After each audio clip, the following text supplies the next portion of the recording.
everyone, welcome to the Chelsweets kitchen. Today we're going to be making a really fun chocolate chip banana cake. So I baked 4 cake layers here. The recipe can be found on Chelsweets.com.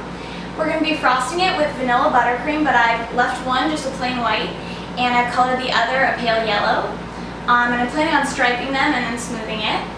And then on top of that, we're going to decorate it with a white chocolate ganache, which I've made super vibrant. It's a really bright yellow. I'm hoping that when people see the bright yellow, they'll think of a banana peel, and the pale yellow, they'll think of the inside of a banana. So we'll really be driving the whole banana theme home. And then what goes better with bananas than mini nilla wafers? It always kind of reminds me of banana pudding. So these are the exact same as regular wafers, but they're a million times more fun. And then on the top, we're also going to be putting some banana chips just to really get that banana theme driven home. So it should be a really fun cake. Let's get started with the assembly. So now we're going to get started with the assembly. The first thing we're going to do is put a little bit of buttercream down. And I've made just like a ton of yellow buttercream, so I'm going to decorate the inside with that and leave the white for the striping. So I like to put down just a little dollop, and then I kind of spread it out like a flower. And that just really helps secure your base layer to whatever cake base you're using, whether it's a, I like to use cardboard rounds, but you can use a pre-made stand, you can use pretty much anything. So I'm just going to go through right now like this. So we're just going to fill in, as I was saying, the center of this. And I kind of like to pull the cake stand into me because sometimes it kind of wiggles. So I like to kind of secure it against my stomach as I go through. So we're going to do a nice little swirl just like that. I'll lay our bag back down, and then we're just going to smooth it out with an offset spatula. I just am obsessed with offset spatulas. They are a cake maker's best friend. So we're just going to try to get it pretty level just like that.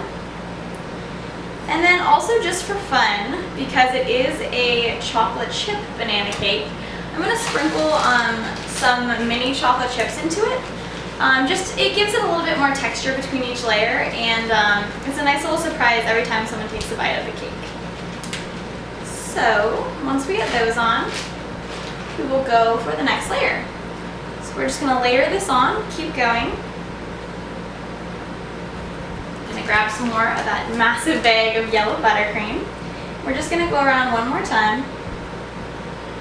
Just do a little swirl just like that. You don't need a ton, and you don't want to actually put too much because sometimes it can, as the cake warms to room temperature, it can kind of ooze out over the sides. So you really just want a decent amount and even level. So here we go, just like that. And I also kind of like, as I'm going through, to just like check and see how it's coming along, because sometimes if you're not careful and your cake layers aren't even, you can really get lopsided, so it's really good to just like make sure, do some checks as you go. I also always like to use a level once I've frosted the outside to really make sure that it's straight, because you can never be too careful with that, but we'll save that fun for later. So now we're going to go ahead and put on the last layer, just like that. One more round of frosting.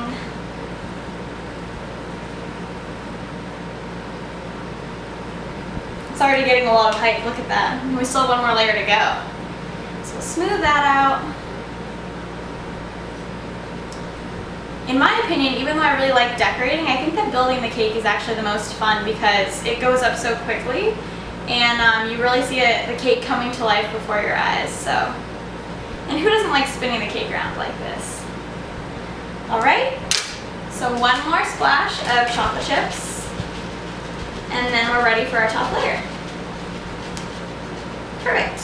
And if you wanted to, you could also put some mini wafers in here. You could put some fresh banana slices, whatever floats your boat. So also, for the last layer, I always like to put it upside down because it's always flat if it bakes against the pan. So that way you can kind of ensure you have a really level top. So just like that. Now I'm going to go rinse off my hands, and then we'll get to frosting the outside. So now it's time for the crumb coat. So we're going to go ahead and just kind of fill in these edges. Anywhere where you think that there might be a little gap in frosting. So I kind of just go along the rim, the space between each cake. Just like that. And then I kind of do a swirl on the top. Doesn't really matter, you know, you're gonna smooth this out. I then just like to go make it really nice and smooth.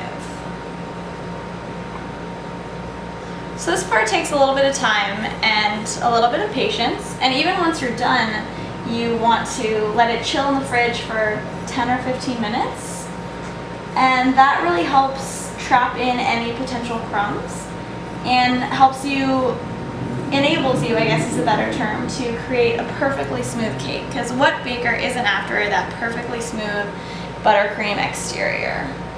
And even though fondant is a little bit easier to get a smooth exterior with, I think it's still possible with buttercream. Just takes a little bit of a different strategy. So we're going to be covering this in buttercream stripes, so we don't have to completely cover the entire thing, but we do need to make sure that we seal off any places where there's any indentations or any holes, just like this. Alright, so now we're going to start with our striping technique. This just came out of the fridge where it sat for about, let's restart that. Alright, so now for a striping technique. So this just came out of the fridge where it was chilling, so you can see the frosting has definitely firmed up. So it's the new frosting stripes that we're going to apply are going to adhere really well. So we're going to get started with our vanilla buttercream, and we're just going to go along the base with a nice thick but even stripe. So the base is always the easiest because you can rest the bag against the cardboard. And we're going to do some thicker, actually I think we'll go with some thin stripes on this one. So we will do one stripe of vanilla, one stripe of, I guess they're actually both vanilla. I keep thinking of the yellow one as banana flavored, but we'll alternate just about the width of the tip of the frosting bag. And you really want to make sure that you're putting on the same amount, the same thickness, because if you don't, when you go to smooth it, one will smooth down faster than the other and you'll get some blurred lines. I should be playing the song Blurred Lines right now. So there it like bubbles a little bit, so we're going to go back and put a little bit more there. We're going to keep going up the cake. Next is vanilla.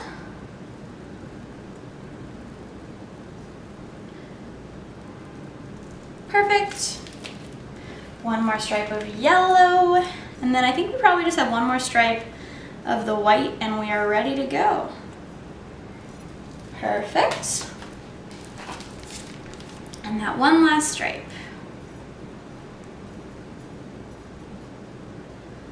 All right. So now we're ready to smooth, so I'm going to use this cake bench, which is also a baker's best friend. It really just helps you get a smooth line. So you want to apply the cake bench smoothly to the bottom of the tray and just pull across. And then I like to kind of scrape it into a bowl so you can get a clean, you really want to make sure you clean off your cake bench each time. Or else it can also smear your colors and you're not going to get the clean stripe that you're after. So this is turning out pretty well. So we're just going to keep smoothing. I kind of like to keep it in one fluid motion as much as I can, which is why I look so silly as I turn it. But we're going to do one more quick pass, and then I think we're good to go. So you want to just apply a light amount of pressure, and I think that looks pretty good to me. Wonderful. Alright, so now we're going to go ahead and drizzle the white chocolate ganache onto the cake. So I kind of like to use these squirt bottles because they allow you to really get a lot of precision as you're going through, so you can really control what your drops look like, or your drips. Because sometimes, man, I say a lot. Because sometimes your ganache can vary in viscosity, and it might drip a little more, it might drip a little less, and it's really nice to be able to kind of see how they're falling and have more control than when you just like pour it over the top. So these look like they're dripping pretty nicely. I'm loving that. So I'm going to do some really nice little drips now, going around and doing one more pass.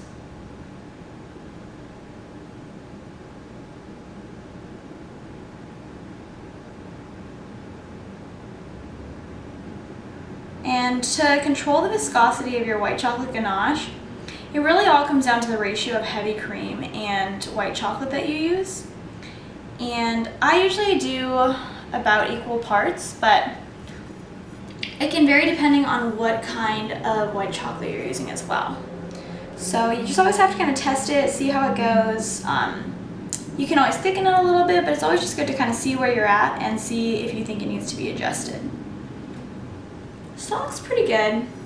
I think we could use a little bit of some longer drip, so I'm going to squeeze a little bit more ganache into certain areas to get that longer drip all the way down to the bottom. But you want to be careful, because if you squeeze too hard, then and you get too much ganache, it can run right off the plate. So it's all kind of a balancing act, and kind of just seeing how you want the cake to turn out and how it's going. So we're getting some longer drips, but I really think we could use a little bit of a longer one. Yeah, there we go. This side could use a little bit more too.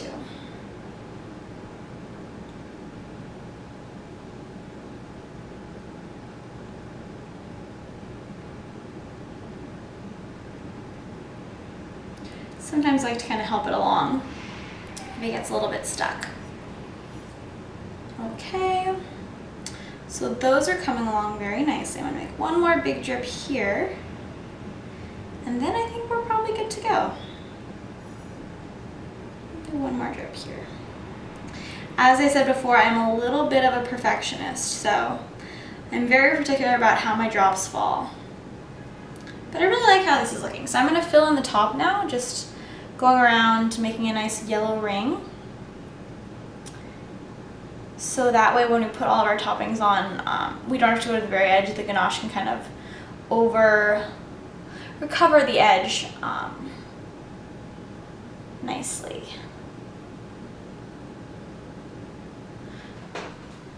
Okay, so next up we're gonna pipe some little ridges along the edge, and I'm gonna use this Open Star Wilton tip. It's a 1M tip. So I kind of like to start by just going around, doing a nice little swirl like that, kind of in like a wave motion. You really can do whatever that you think feels best. I like to get a lot of volume on this. I think it looks really pretty. If you keep going, it helps you keep consistency as you go.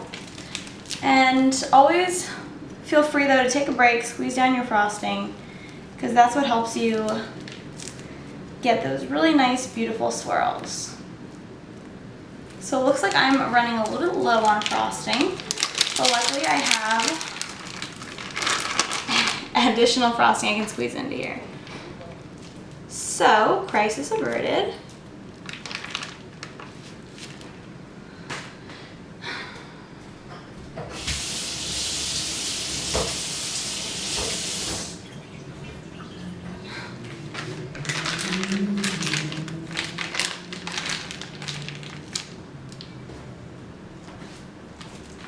So one thing you have to be careful about when you reload your frosting bag is that there might be like a big poof of air, kind of like that, which is fine. You just have to be mindful of it. So I think that looks pretty good. I'm really pleased with how that turned out. So now I'm going to just fill in the base with some additional frosting that we have left over. So we can, because anything we put beneath this is kind of going to be buried by this ridge of frosting, and so we don't need to like waste the time decorating that area. We'll just fill it in. And who doesn't like a little bit of extra frosting, right? So there we go. It's also a great way to use up any extra frosting you have. I hate wasting frosting. And I feel like if you ever have any left over, people would always enjoy a little bit extra. There's always those frosting lovers out there who can never get enough. Especially when it's buttercream. So that's nice and filled in. That looks great. Next up, I'm gonna put a little bit of drizzle here just in case anyone kind of peeps through. You want them to see like that vibrant color, which kind of maintains a continuous look from the top of the cake. And again, this is super easy when you're using a squirt bottle. Another benefit of these little bottles. You can buy them online, they're super cheap on Amazon. I just actually bought additional bottles because I ran out. I think you can get 6 for $12 or something crazy like that, which is amazing. So that looks pretty good right now. I think I made some little bananas, some little baby fondant bananas that are really cute. I'm kind of trying to decide where I want to put them. I think though for right now I'm going to start by putting some banana chips along the edge to build a little bit of height and to kind of build a barrier between this ridge of frosting and what we're going to end up putting in the rest of the center. Because they're nice and tall, so they can stand up against that frosting ridge. You can kind of just try to make sure that you arrange them so they're in equal height, because that's the most important thing, is you want it to look relatively level, you know, as you spin the cake around. So this one's a little bit too high, I'll shove that one down. The rest are looking pretty good. Sometimes you kind of have to dig through to get the right banana chip because they do vary a lot in size, but there's no rush. So next up, we're going to add in a nice dollop of frosting so that we can put our fondant bananas onto here and pile them up so they can have some height and be seen. So we're going to take all of our leftover frosting, pile it like that. We're just going to kind of push it around, not all the way to the edge, but just so that we can stick the bananas into it.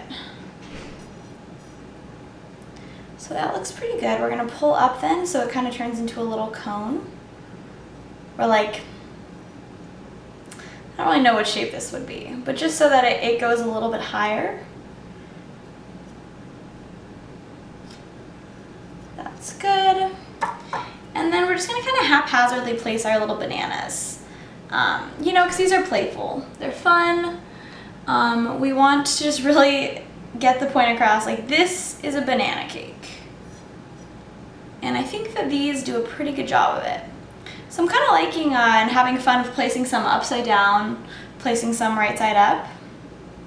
I'm liking the way that's turning out, so I think I'm going to keep doing it. Put this one like that. We'll stick this one upright. And this is kind of the fun part where things don't have to be perfect. You can just kind of have fun as you go. So I think this one looks pretty good. Like that. This one got a little bit of frosting on it. We'll put this one like this. And then we will stick this one here. And we will put this one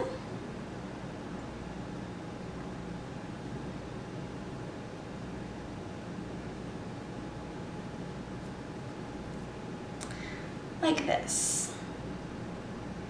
So I think I'm going to actually turn this one around. There we go, that's perfect. So this is already having a pretty whimsical and silly look. So for the next layer, since I'm kind of keeping a pattern of circles, I think I'm going to stick some of these nilla wafers behind it, just to also really help make the bananas stand out, because the frosting is light colored and the bananas are yellow. So we'll just go around the cake and put these in. And this is where having the mini nilla wafers is nice, because they're small enough to actually be able to stick a few in here. You don't have to cut them down at all. It just makes life a little bit easier, you know. Oops. Nilla wafers are getting away from me. Perfect. So I'm loving the way that's looking. We'll prop these up a little bit. Got a little bit of frosting on that banana peel. That just means it'll taste extra good. Okay, wonderful. So now I'm going to kind of just try to make sure these are really upright so we have some good height. And I'm going to drizzle some additional white chocolate ganache in here. Why? Because you can never have too much white chocolate ganache? Yes, but also because as it firms up, it will also kind of help hold everything together. So last but not least, we're going to fill in this top area with a nice big swirl of frosting and then our giant banana that's made out of fondant. So I like to kind of pull the tray in, secure it against my stomach, and then we're going to do a really epic final swirl on top here. just like that. And then we're gonna gently nestle our banana on the top. Perfect. So I think that with that, our cake is complete.